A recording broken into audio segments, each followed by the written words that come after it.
Hi all, welcome to week 2 of our Tribbiani Traveler Trio Sew Along.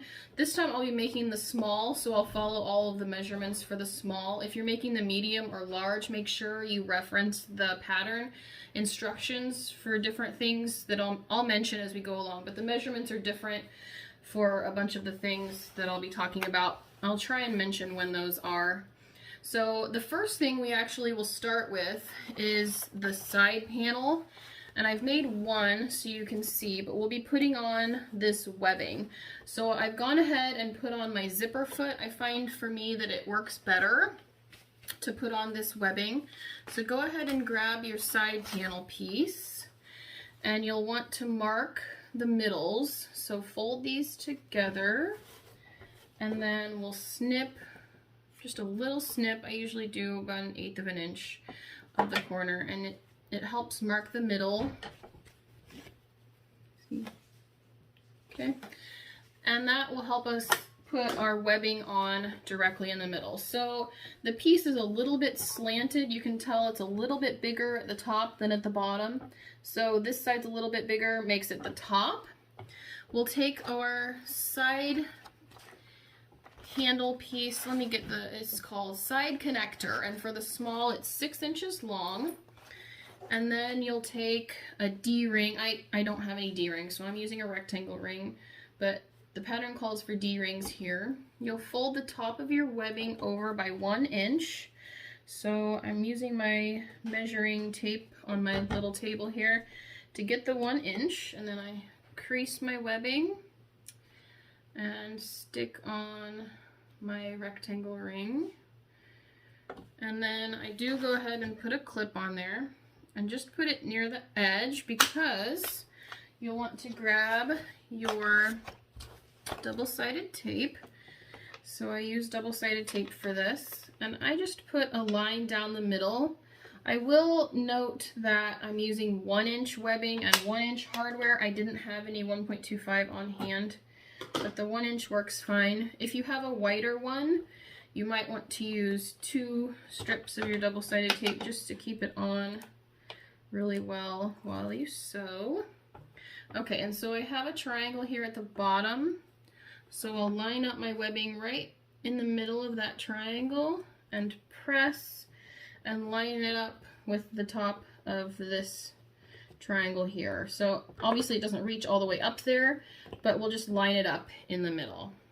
Okay, so then when I sew this, I start on the right side, go up, turn and go across and back and forth, and then my machine doesn't like to turn and put the back of the foot over the hardware, so I'll actually stop, come back, and go back up the left side. I'll go up one side like so, and the front of my foot will go up over the hardware, but the back just doesn't like to, so I'll go across. And then I'll back stitch a couple of times, probably just once. Go back across, and then I'll start back again at the bottom. And I'm using black webbing and black thread, so you can't tell where the stitching is at all.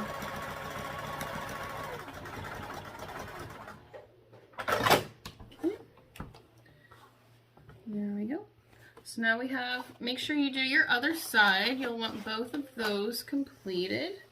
These are your side panels. Okay. Now we'll do our webbing on the main pieces. So this is the main panel. And this time we'll be using the 8-inch webbing, which is the handle connectors. It's 8 inch for the small. It's a little bit different for the other sizes, but we actually do the same thing. We fold this down by 1 inch. I like to be precise about this, so I do actually measure it out, and then put our rectangle ring. This one actually does call for rectangle rings, so we're good there. Okay, now let me show you the placement of this. I've marked the middle, so I've done my little notches top and bottom. And then we want to crease this, crease it well. so that we know where the middle is. And then we will measure out 2 inches from the middle there and make a mark. So I'm using this little chalk pencil so that it writes on my dark fabric here. Okay, 2 inches from each side. These measurements are different for the medium and the large. The medium is 2.75 inches and the large is 3.5 inches. Okay, and then I lost my handle connector. There it is. Okay, again, we're going to put double-sided tape on here.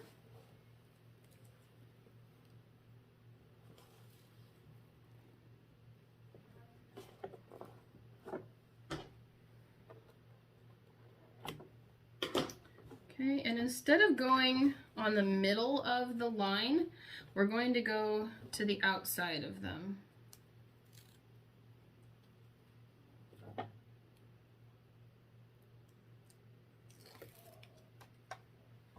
Okay, so line up your webbing just to the outside. So this will be to the right side of the right line and the left side of the left line. You have to do 2 here.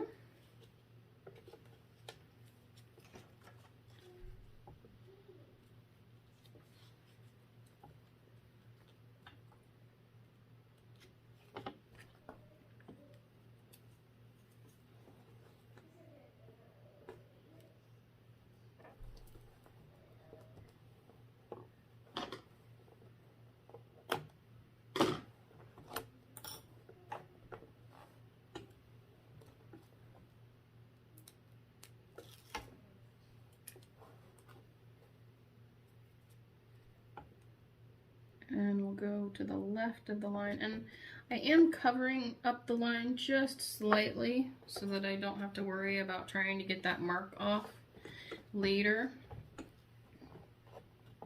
And push them on really well. This is why the double-sided tape is so helpful, so that you can just put them on there and not worry about them moving. Alright, and then we'll do the same thing up one side and across, and then down the other side, or back up the other side.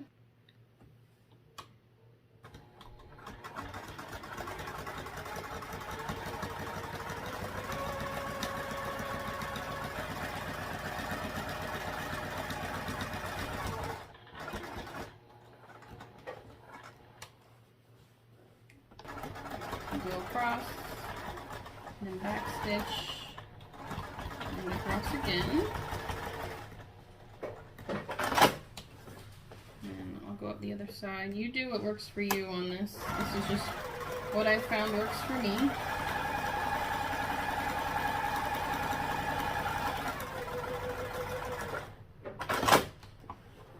And then we need to do the other side.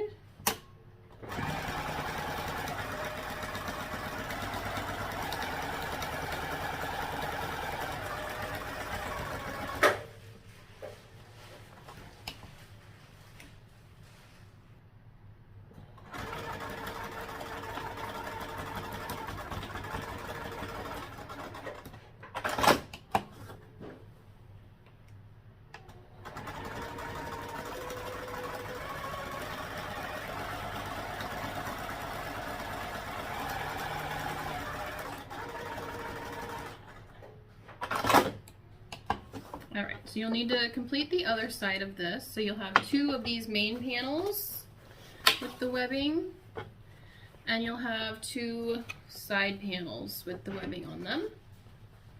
Now we're going to do the inside zipper. So you'll need to grab your lining piece with your fleece cut out. And I remember the other day I told you that I used sew-in fleece, which is fine, but mine isn't ironed down because I have waterproof canvas. So either way works. You can see I've basted it on. We'll need this, and we'll also need our pocket piece that's interfaced. So you'll lay your pocket piece down, and we'll measure down 1 inch from the top of our pocket piece, and then our box for the small will be 8 inches wide, the medium will be 13 inches wide, and the large will be 17 inches wide. So we need 8 inches on this side.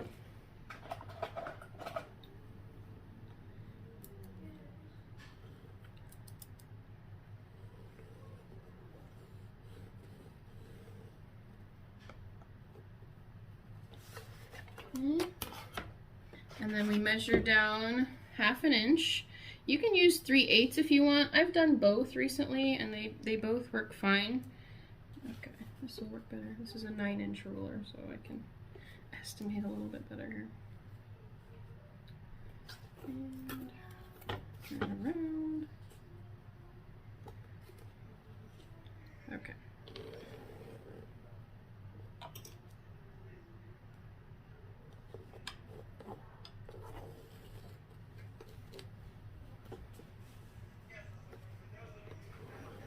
Okay, so once you have your box drawn, you'll connect the ends, and these should be in about 1 inch. So that looks about right. Should be about 1 inch from the sides, so that might be easier than actually measuring it out. Okay, and then we'll put it on our panel 2 1/4 inches down. 2 1/4 inches, and we'll just lay it on there, measuring right up against it and centered this way. Okay, and then you'll want to sew right along that box, and you should be able to feel, I can feel my fleece is out here, so I'm not going to be hitting that fleece. And I will switch back to my regular fit for this. And then we'll switch back to our zipper foot here in just a minute. So we'll sew right along this box here, pivoting at the corners. And you'll want to have a small stitch length on this part.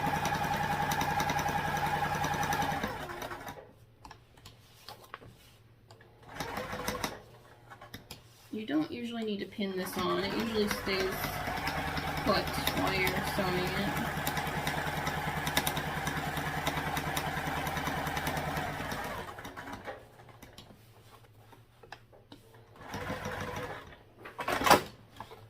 Okay, and then we'll want to cut down the center with 2 V's about 1/2 inch from the end. So we'll cut right down the center and then make a V at each end with our scissors. And I was supposed to sew this on. Don't do like I did, sew them right sides together. I'm gonna have to take it apart. Alright, so I left, you can see my holes there, so I'm not going to redraw my box. I'm just going to follow my holes and do it again.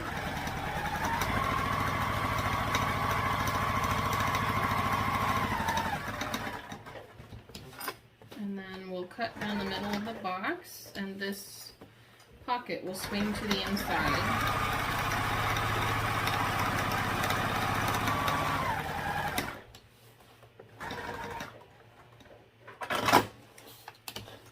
So we'll cut down the middle, and then about 1/2 inch from the end we'll make little V's.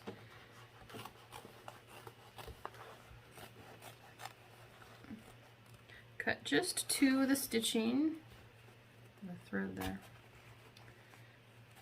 but do not cut through it. You want to get a nice crisp corner there. It helps the pocket lay a lot flatter if you do. Okay. Now we'll stick this pocket through to the back side. And you should be able to make nice flat corners here.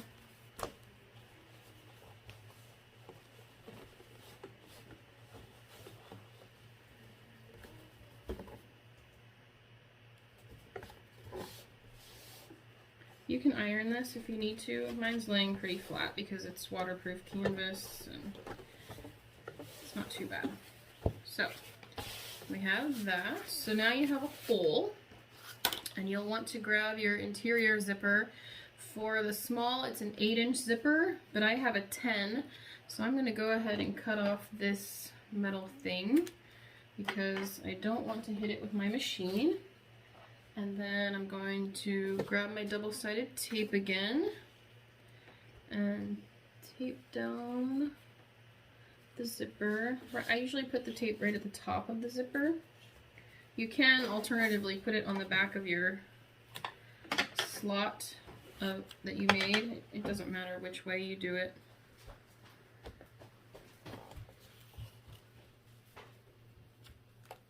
Double-sided tape really comes in handy on this bag. Okay, press that down.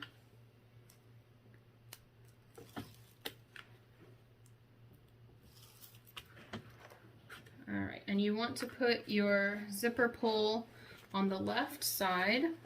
So lay that down and then lay your panel on top. You want to line these up as best you can.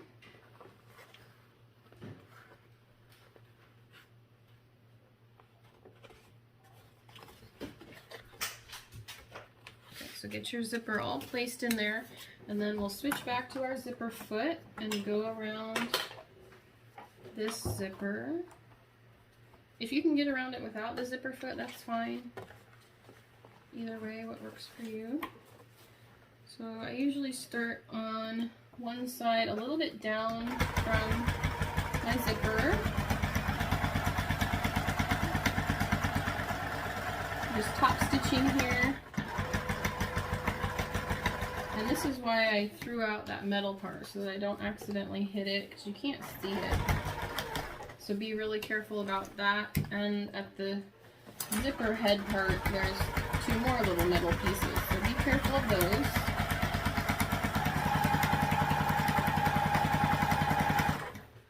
Now I have most of it sewn down, so I'm going to get that zipper out of the way.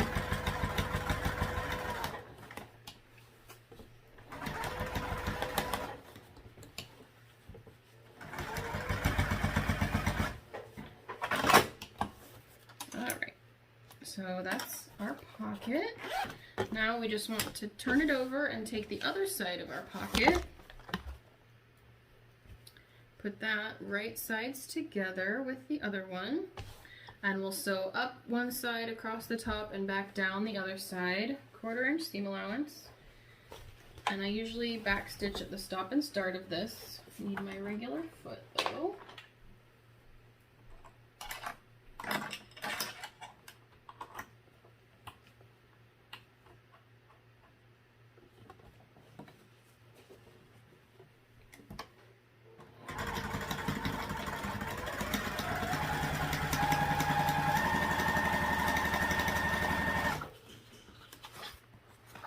Make sure to get your panel out of the way. You don't want to accidentally get that. And I'll tuck this part of the panel out of the way while I sew the top.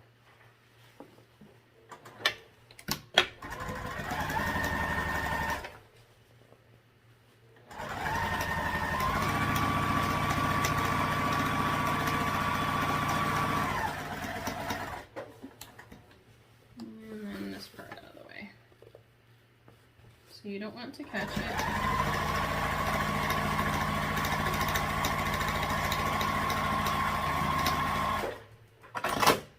Okay, and you can trim off this part of the zipper. You don't need it anymore. And you have a pocket. Now the only next part is to use your pattern piece and draw out the stitching lines. We'll use those later. So that was steps 1 through 6, and we will start with 7 next week. So go ahead and post a picture of all of your webbing attached and your interior pocket for today's, this week's completion pieces. I'll see you all next week. Bye everyone.